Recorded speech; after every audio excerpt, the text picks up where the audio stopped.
Hey, everybody. Next up, we're talking about Magecart and how all the ways we can pwn it, right? With Sean Flattery and Joe Peppers. So everybody, if you want to learn how to hack some stuff, we got some guys here to do it for you. Anyways, take it away, gentlemen. All right, thanks, Tom. Bear with us here.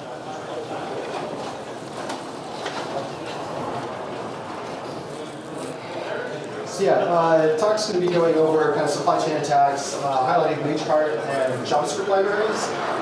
We just thought we'd throw this up here because it's kind of relevant to our talk here. Kind of gets you thinking, how good are we at really evaluating risk? Are we securing the right things, right? So yeah. The title here. So I'm Sean Flattery. I'm Joe Peppers. And his mic works. Awesome. First up. So it's kind of three parts of our presentation today. Just talking about the supply chain, how crazy complicated it is. Talking about Magecart, which is a specific actor that's taking advantage of this really well. And then a good possible solution for some resource integrity. And so the whole thing with the supply chain, it's lots of different layers of trust, right? You turn on your computer, you trust it to do the things you want and not the things somebody else wants it to do, right? But do you really understand all the things running on your computer? When you go to a website, do you know all of the code that's running in your browser when you view that website? Do you even know where that code is coming from? Is it coming from the site you're visiting? So we'll take a look at that.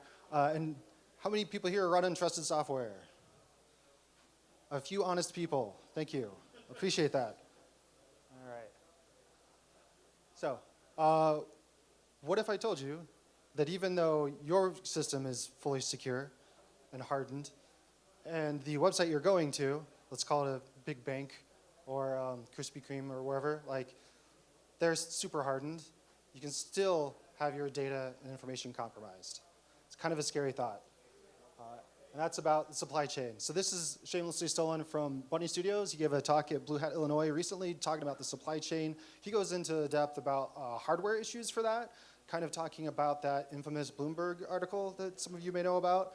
This is just kind of his very expertly drawn diagram about the physical supply chain and how complicated it is. This is even just a simplified diagram for it. Everything in white is trusted, right? Like real vendors. Everything in dark purple, that's kind of hard to see up here, that would be if you were a nation state or a well-funded adversary or just a ne'er-do-well, how would you might try to implant yourself in various parts of the supply chain? You can see he's got a lot of arrows of lots of ways that you can kind of insert yourself and subvert the trust of this supply chain. So since we're going to be specifically talking more about websites and your browsers, kind of narrowing the scope a bit, this is just from the web server side, a collection of a bunch of stuff that's commonly loaded and used. NPM libraries, there's a whole lot of people. You can just throw up whatever code you want in NPM. It gets shared, it gets used. Python pip, there's even your Linux distribution repos. There's tons of data in there that's just trusted. On the web client side of that, you've got your browsers, pour one out for Edge, that's soon to be joining the ranks of Chromium. You've got your different operating systems, and an increasingly more popular attack is web extensions. So sometimes people will have like a lookalike web extension that'll make it look like a popular one, like a popular ad browsing or ad blocking software or coupon software, things like that, and trick you into downloading that. And then that has full access to your web browser and your session. So that's becoming increasingly popular. Basically, supply chains are huge, and it's so much stuff going on that you can't spend all the time to go through all the different parts of that chain, do your research, figure out if it's safe, figure out if you should trust it. You're basically trusting other people to do that job for you, right? And hopefully they are. So if you are one of those people, we've got some solutions coming up for you. But I just want to throw up a couple examples of websites out there. So this one's ESPN.com. They're pretty big. They load a whole lot of stuff. They go to basically every tech company website imaginable for certain reasons. There's a whole bunch of other stuff on here that ends up blocked. This is a web service I use to pull this data, which is in our presenter notes. We'll be sharing all this stuff too if you want to try this out on your own sites. But the detected technologies is just some of the kind of more popular stuff that's often used for web technologies. And then this is some high-level stats, like 172 requests. You just go to one website, there's 172 other requests, other websites pulling in contact dynamically.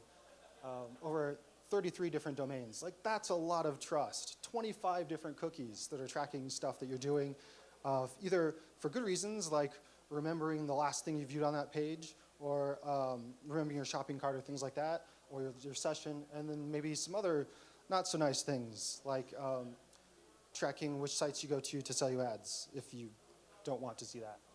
But how does SecDSM do? They're actually pretty good. Like, this seems a little scarier. I'll say the first IP address up there is actually SecDSM's IP address. Most of the content is hosted on SecDSM's site. Everything else calls out to some Google CDNs for stuff like jQuery. So they actually, I mean, if you're going to trust somebody outside from tracking your movement and stuff, Google's usually pretty good security-wise. So this is a lot easier to trust. You've just got to trust two entities here. So kudos to SecDSM. So I'll just talk about Magecart in particular. I know there was this awesome tweet today with like a mage actually in a cart, like throwing credit cards in the air. I wanted to use that, but decided not to. There's no actual mages involved with Magecart. I think they got their name through Magento and shopping carts, and somebody just slammed those two words together. Actually, one of the first websites that they were caught using had Mage in the name. I think Mage Online. So that also helped get the naming for that. So they've been around for quite a while. A lot of this information comes from RiskIQ, which is one of our previous vendors. So thank you again to RiskIQ. Check out lots of their great in-depth information about Magecart. They've discovered that there's a bunch of different subgroups, and there's different maturity levels of these different subgroups and tactics. So some of them will just go out like, we don't care which website we hit.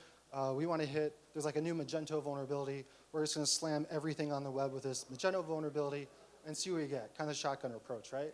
Some of them will be a little bit more selective, and they'll go for a specific site to compromise. And some of them will go towards specific JavaScript libraries and providers out there. So they've done a lot of damage in just over almost 3 years now. So over 6,400 sites, compromises hundreds of thousands of customers, probably people in this room, to be honest. And if you want to know more about it, Brandon did a talk about this too, so there's a link included.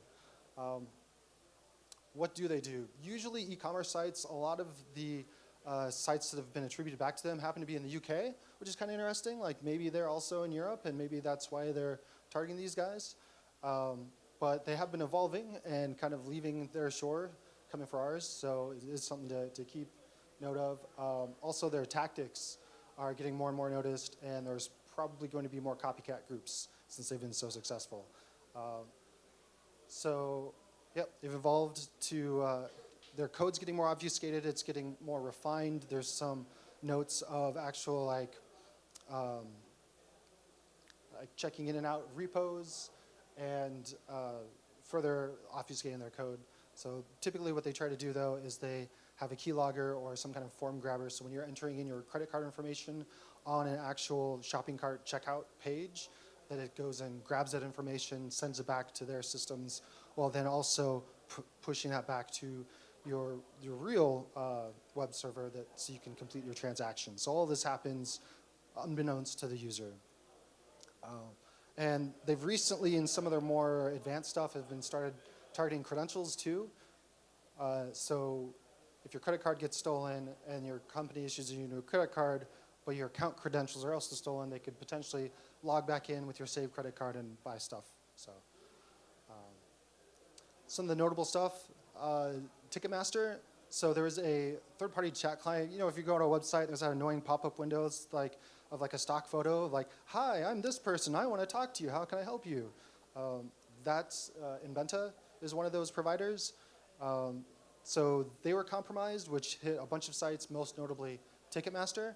So if you've got a chat support client on your website, and it's probably provided by somebody else, you might want to take a look at the information Joe's got coming up for you on how to secure that. So they also hit British Airways, again, continuing the UK theme.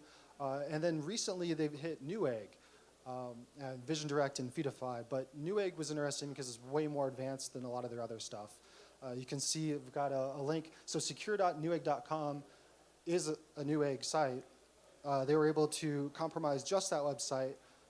Haven't said how exactly, but they added this very legit looking ASPX call, like checkout step 2 in a global shopping cart. Like that looks legit. If you're just looking at this, how do you know not to trust it? You know, it's coming from Newegg, you're going to Newegg. I'd probably trust that, right? It also then siphoned your credit card data as you're typing it in and sent it back to a site that they controlled, neweggsstats.com. And there's so many, user experience tracking and stuff out there of all these different websites. They often have stats or ad in the name, and they're often slightly different. It's like, this looks really believable. And it's got an SSL cert from Komodo, so they paid money for a real SSL cert. They didn't take the free Let's Encrypt one. They actually paid money, which shows you that they're well-funded because they've been very profitable stealing our data, and they're not afraid to use that to invest it to get even better at stealing stuff. So this is kind of a quick timeline just in the last year of what they've done. And a lot of it's just different maturity levels, right? Some of these is like the WordPress sites. We're just going to blast this out and get what we get. Some of it's going to be very targeted. Have you noticed the impact with the timing of any of this? How so? So, such as look at the particular attack on Newegg and the timing of that. What would that be in preparation for? So I'll repeat the question here. Have we noticed any kind of timing implications of this attack?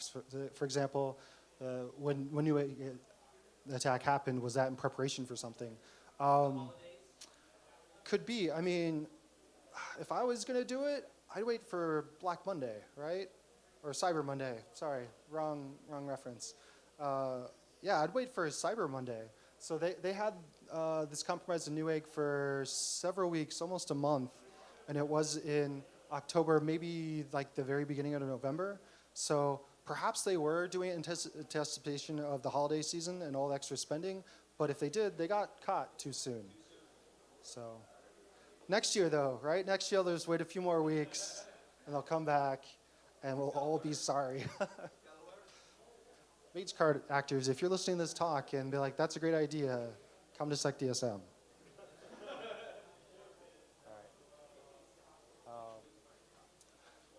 So this is just one of their earliest examples here. It's not very advanced, but it's a good kind of indication. Faber and Faber is like a huge publisher in the UK. They were able to compromise that site specifically. They added a JavaScript call out on the checkout cart, which was a legitimate page that would be loaded. It then went to, actually, the next slides go over this better, so I'm just going to, sorry. It's kind of a little bit hard to see, but on the top, once you've logged in to that Faber website, and then you go to the shopping cart, it pulls out mageonline.net/js/mage.js. That site was using Magento, so Mage was supposed to look kind of trustworthy.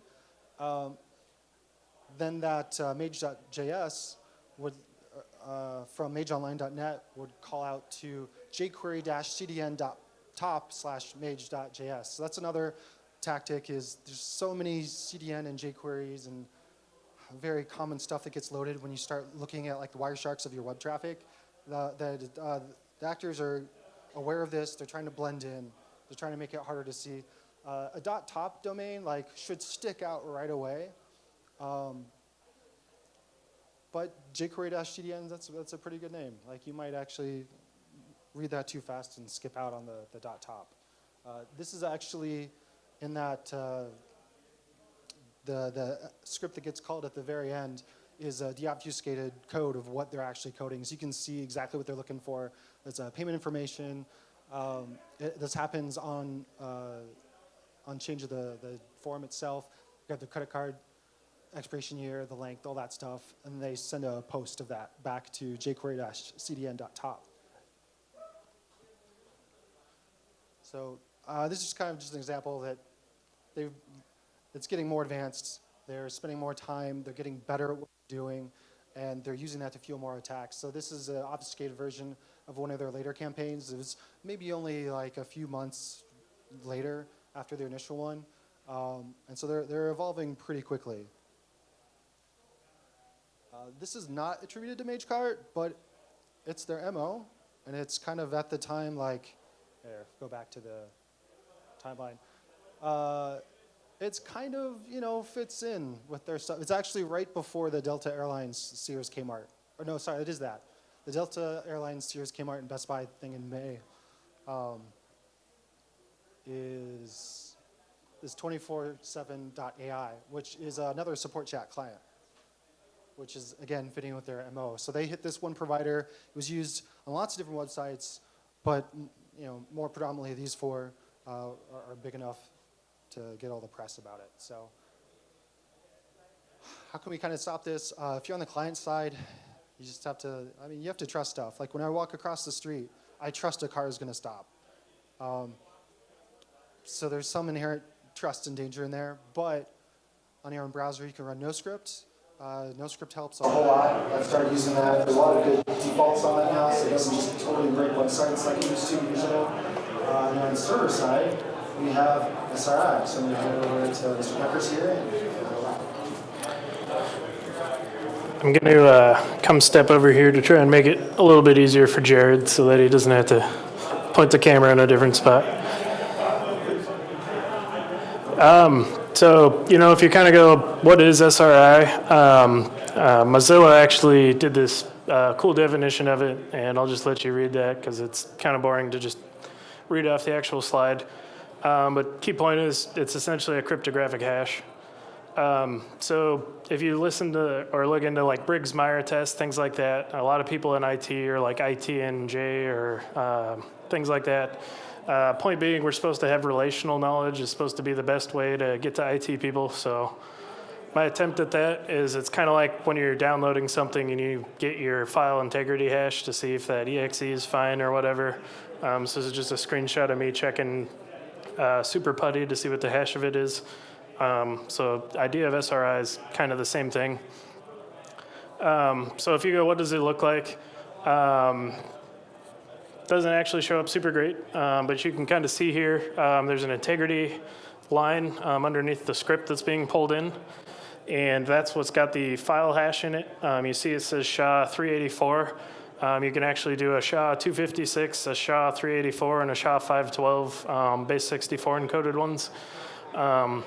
If you are curious, SHA-256 hasn't been broken yet. My one little joke is unless you're in JavaScript, right, because not a number apparently doesn't equal not a number, so the hash of those is both the same. But anyway, lame jokes aside, since nobody laughed. So most HTML files that you're going to do this, you're going to be able to do that on anything that's got a script tag or a link tag. Just putting in, JavaScript or CSS. So you can use a CSP header. So your content security policy, you can try and do require SRI for script. So various different approaches, kind of going through that. So if you're like, well, what browsers does this support? You start looking into that. The colors showed up very bad, but essentially Internet Explorer does not support it. Edge Mobile, which I didn't actually know was a thing, does not support it, and Safari iOS does not support it. So if you're like, well, this doesn't include all browsers, I guess my counterpoint would be you've at least narrowed the scope down if something does happen to you to anybody that was using IE, Edge Mobile, or Safari iOS. So you can at least reduce your scope of breach a little bit. So what happens if it doesn't match? Well, the short answer is it kind of breaks. If you have your developer console open, which should be in most of the modern browsers, you'll be able to see something like this that happens on your developer side. Not necessarily all of your end users will be able to see that. Since HTML kind of does its thing, it's supposed to just render itself. So if your JavaScript file you're trying to pull in doesn't render, Key point being try and catch those if you can, or try and detect it. Otherwise, you're going to have a customer that calls you and says, this page just did absolutely nothing, and maybe they won't call you. But you want to get to where you can sort of notify that faster. If you're going, how do I actually get a hash of my file? Depending on if you're on Windows and need to do a PowerShell command like the one at the bottom, or if you're on some version of Linux, you can do one of the top two. There's also sites like srihash.org. Sean actually went to check that out today, and their certificate was expired. So if you just type in www.srihash.org, it seemed to work, but if you're trying to do it HTTPS, it's going to fail miserably as of a few hours ago. Oops. So this was one I did need to point out because I knew I was going to forget. If I go back a few slides, you will see down here at the bottom, there's cross origins equals anonymous. That is definitely a key point. If you're not going to host these on your own website and you're pointing out and grabbing them from somewhere, you definitely want to turn the CORS filters off. Otherwise, you're just going to fail to get the JS to begin with. So tools out there. One of them that I thought was neat that I just saw yesterday, there's actually a Google Chrome plugin right now. So I downloaded this on one of my VMs just to kind of see what would happen with it. You do actually go to a website and you click on it and it will show you the hash of everything. That being said, you can see that I was one of the 11 people that have downloaded this Google Chrome plugin, and it has no ratings. So I would not just go out to your company, download this plugin, and go with it. Definitely check it out, see what it's doing first. Kind of a risky thing there. There's this really nice guy named Solomon Sklesh that made a burp suite plugin. So we'll actually detect missing sub-resource integrity hashes. So if you have any of your teams doing pen tests, things like that, you can actually have them get this plugin and start using it to try and help catch your developers. Me, I actually came from a developer background, and then kind of thanks to everyone else here, I was able to grow and merge and migrate into a security position. I do still love to write code, though. For me, looking at this, a lot of companies are moving towards like DevOps or already are in DevOps.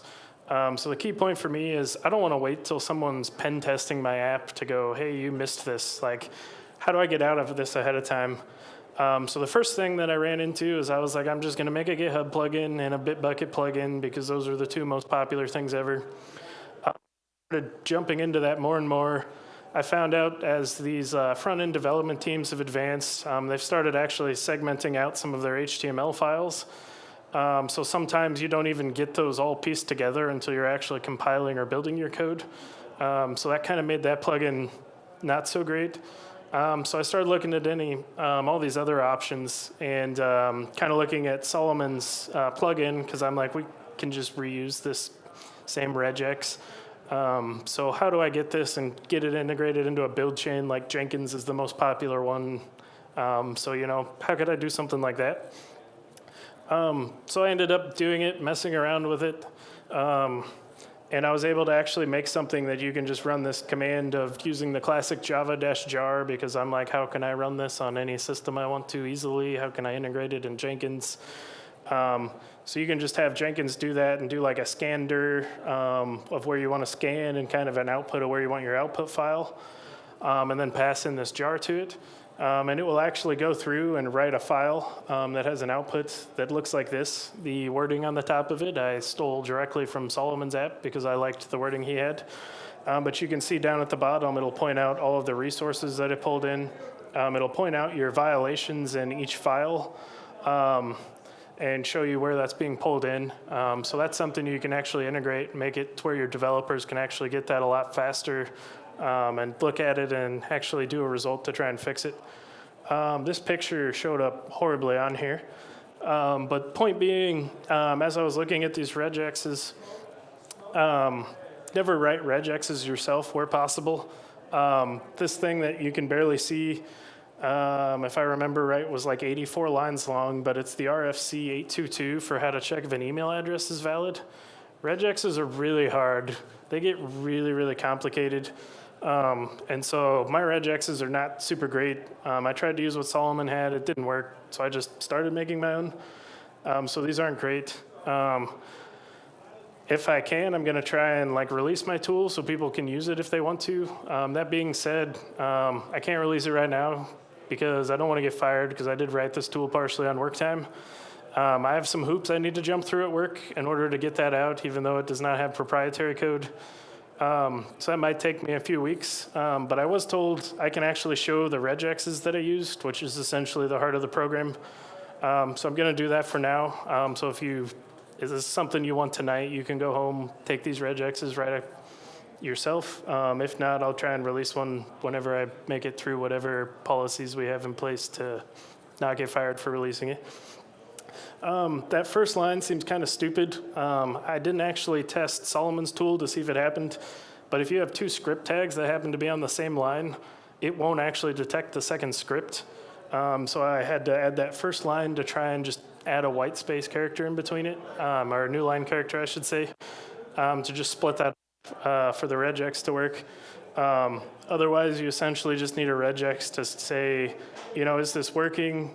Is there a script tag? Is there a link tag? And then is it missing the integrity hash? I used a relative path regex because if you're pulling in the JavaScript file locally, in order for an attacker to get to that, they'd have to actually be on your web server and get into whatever you have deployed.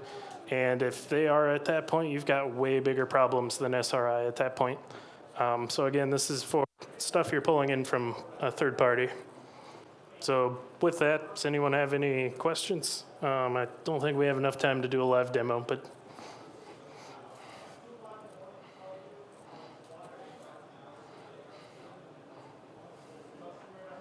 Doesn't look like it. Thank you, everybody.